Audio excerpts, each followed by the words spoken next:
देखिए एक स्टूडेंट का प्रॉब्लम है। उसने कमेंट किया था कि sir molar mass of H2SO4 molar mass of H2SO4 और CH3COOH का क्या होता है।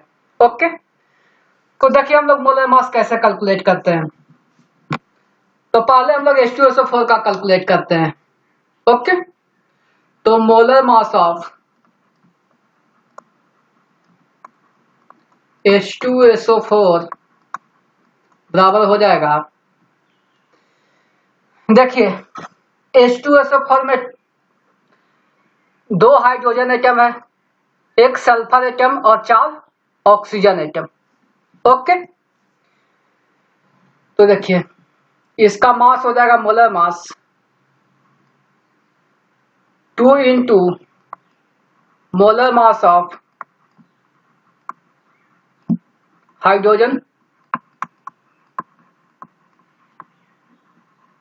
Plus molar mass of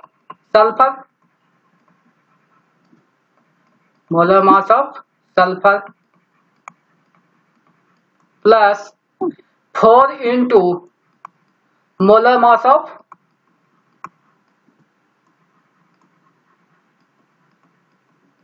oxygen.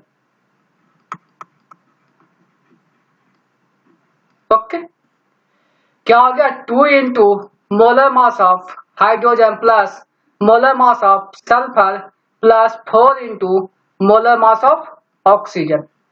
Okay, अब देखिए तो मोलर मास ऑफ हाइड्रोजन कितना होता है।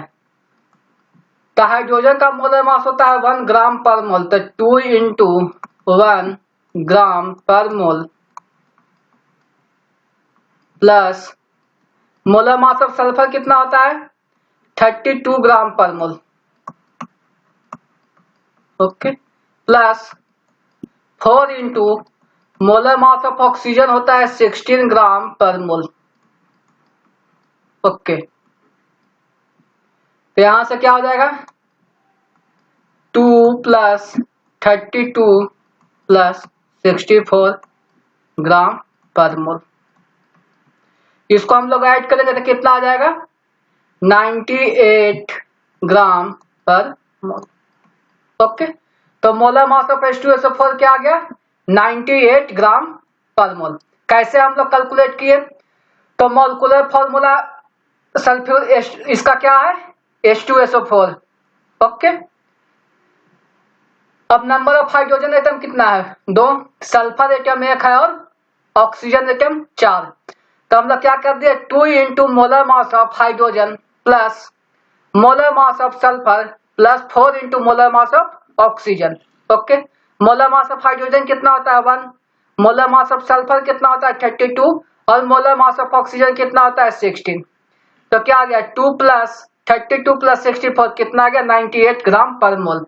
अब इसी तरह से हम लोग मोलर मास किसका निकाल रहे हैं एसिटिक एसिड का CH3COOH का।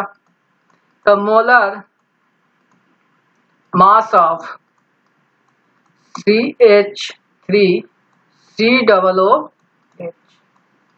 ओके, तो इसका क्या हो जाएगा, देखिए तो सबसे पहले इसको हम लोग कितना कार्बन एटम है तो 2 कार्बन एटम है, हाइड्रोजन एटम कितना है 4 और ऑक्सीजन एटम कितना है 2, मतलब कि इसमें कितना कार्बन एटम है 4 है कार्बन एटम, सॉरी 2 न है 2 है कार्बन एटम, 4 हाइड्रोजन और 2 ऑक्सीजन एटम, यही ना है। तो इसका मोलर मास क्या हो जाएगा, तो 2 into molar mass of carbon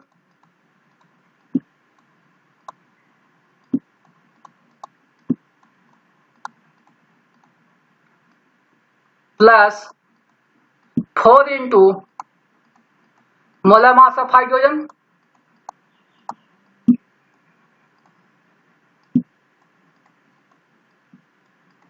hydrogen atom 4 ही है ना। Okay, molar mass of hydrogen plus 2 into molar mass of oxygen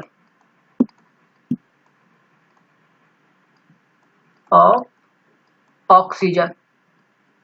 okay.